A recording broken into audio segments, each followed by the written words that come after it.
PM Modi ने की स्वामित्व योजना की शुरुआत। बोले अब आपकी प्रॉपर्टी पर कोई गलत नजर नहीं डाल सकेगा। योजना से 6 राज्यों के 763 पंचायतों के 1 लाख लोग होंगे लाभान्वित। यमुनानगर के लाभार्थी मुमताज अली से पीएम मोदी ने किया संवाद। पीएम मुमताज अली से की बच्चों को पढ़ाने की अपील। कहा बच्चों को जरूर पढ़ाएं। गुरुग्राम के एक लाभार्थी को दिया 5 लाख रुपए का cheque. Haryana warehouse chairman और पिरथला से विधायक नैनपाल रावत ने कहा संपत्ति कार्ड लोगों के लिए मील का पत्थर साबित होगा। प्रधानमंत्री नरेंद्र मोदी और सीएम लगातार किसान, मजदूर, शोषित और पीड़ित के हक में काम कर रहे हैं। केंद्रीय राज्य मंत्री कृष्णपाल गुर्जर ने 3 नए कृषि कानूनों को लेकर कहा मोदी सरकार ने किसानों की आय दोगुनी करने के लिए अहम कदम उठाए। अब किसान खुले बाजार में फसल बेच सकते हैं। कांग्रेस और कुछ दलाल इस कानून का विरोध कर रहे हैं। केंद्रीय मंत्री कृष्णपाल गुर्जर ने बड़ौदा उपचुनाव को लेकर बीजेपी की जीत का दावा किया। कहा कि जल्द उम्मीदवार का ऐलान किया जाएगा। सांसद चौधरी धर्मवीर सिंह ने भिवानी की नई अनाज मंडी में किसानों की समस्याओं को सुना। इस अवसर पर उनके साथ विधायक घनश्याम सराफ समेत कई बीजेपी नेता और मंडी से संबंधित अधिकारी मौजूद रहे। इसी दौरान किसान ने सूखी फसल होने के बावजूद फसल का सही दाम न मिलने की समस्या सांसद के सामने रखी, तो सांसद ने अधिकारियों को जमकर फटकार लगाई और फसल का पूरा दाम देने के आदेश भी दिए। परिवहन मंत्री बुलचंद शर्मा ने मिशन जागृति संस्था द्वारा बल्लभगढ़ की तिरका कॉलोनी में राजकीय प्राथमिक पाठशाला में बनाए गए आत्मनिर्भर सिलाई केंद्र का उद्घाटन किया। कहा सामाजिक संस्थाओं द्वारा इस तरीके के अच्छे कार्य अंतिम छोर के व्यक्ति के लिए फायदेमंद होते हैं। भवानीखेड़ा के पुरगांव में खेतों से गुजरने वाली गैस पाइपलाइन का किसानों का विरोध। किसानों का आरोप जो मुआवजे की राशि तय की गई थी वो किसानों के लिए कम है, इसको बढ़ाया जाए और जो किसान इसका हकदार है केवल उसी को मुआवजा दिया जाए। सिरसा में कृषि कानूनों के विरोध में धरने पर बैठे किसानों के बीच 2 फाड़। 6 अक्टूबर से शहीद भगत सिंह स्टेडियम से शुरू हुए धरने से अब किसानों ने किनारा करना शुरू कर दिया है।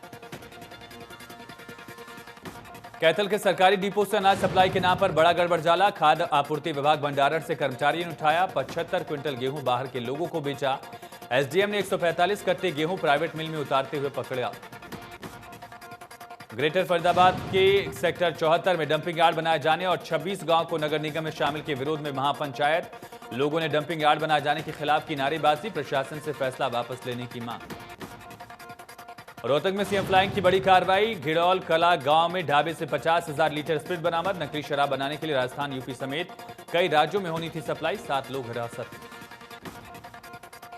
रेवाड़ी में एक गुप्त सूचना के आधार पर सीएम फ्लाइंग की छापेमार कार्रवाई। सट्टा बाजार की 2 दुकानों से 387 किलोग्राम विस्फोटक पदार्थ पटाखे बरामद किए गए। सोनीपत के गन्नौर में एक नवविवाहिता का शव। संदिग्ध परिस्थितियों में फांसी के फंदे पर लटका मिलने से हड़कंप। वारदात की सूचना मिलने पर पुलिस ने पहुंचकर शव को कब्जे में लेकर पोस्टमार्टम के लिए अस्पताल भेजा। पानीपत में झोलाछाप डॉक्टर की लापरवाही से बच्ची की मौत। डॉक्टर के इंजेक्शन लगाने के बाद बिगड़ी बच्ची की तबीयत। उकलाना में युवक ने फेसबुक पर लाइव आकर फांसी लगाकर खुदकुशी कर ली। त्रिवेणी विहार कॉलोनी का रहने वाला था मृतक पवन। कुछ लोगों को बताया मौत का जिम्मेदार।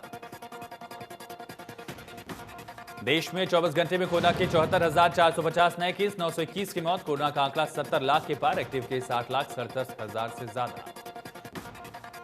हरियाणा में एक दिन में 1,158 नए कोरोना के केस दर्ज। 10 मरीजों की मौत। संक्रमितों का आंकड़ा 1,41,000 के पार।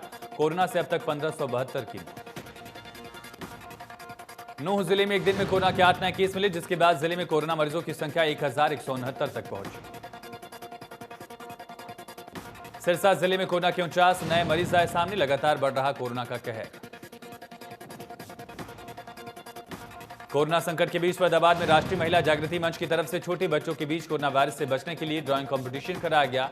इससे बच्चों में कोरोना के खिलाफ जागरूकता बढ़ेगी।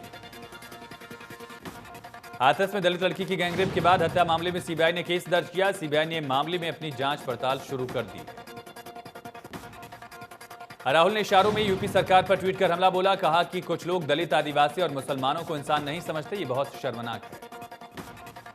पलवल के महेशपुर में केएमपी एक्सप्रेस वे पर एक कार कैंटर से टकराई। दर्दनाक सड़क हादसे में पिता पुत्र की मौत, जबकि मां बेटी गंभीर रूप से घायल।